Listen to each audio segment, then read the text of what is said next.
શુક્રવારનો દિવસ ભગવાન કુબેર અને દેવી લક્ષ્મીની પૂજા માટે શુભ માનવામાં આવે છે. આ પવિત્ર દિવસે સવારે ઉઠીને પવિત્ર સ્નાન કરો. કુબેરજીની પૂજા પણ યોગ્ય રીતે કરો. હિન્દુ ધર્મમાં કુબેરદેવની પૂજાનું આગવું સ્થાન છે. એવું કહેવાય છે કે જે લોકો આ દિવસે ઉપવાસ કરે છે અને ધનના રાજાની પૂજા કરે છે તેમને જીવનભર ક્યારેય કોઈ વસ્તુની કમી હોતી નથી. તેથી ધનની ઈચ્છા રાખનારાઓએ શુક્રવારે કુબેરદેવની પૂજા કરવી જોઈએ. સવારે ઉઠીને પવિત્ર સ્નાન કરીને કુબેરદેવની સામે ઘીનો દીવો પ્રગટાવો. પછી તેમને અત્તર અને કમળનું ફૂલ અર્પણ કરો.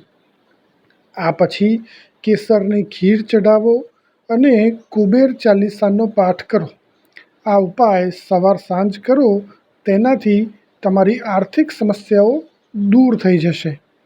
કુબેર જે છે એ દેવતાઓના ખજાનચી છે અને દેવી લક્ષ્મીની જેમ સંપત્તિની દેવી છે. એવી જ રીતે કુબેર ધનના દેવતા છે.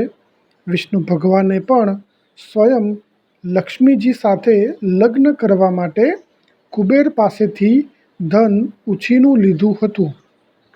ખાસ કરીને અક્ષય તૃતીયા અને દિવાળીના દિવસે કુબેરજીની વિશેષ પૂજા કરવામાં આવે છે.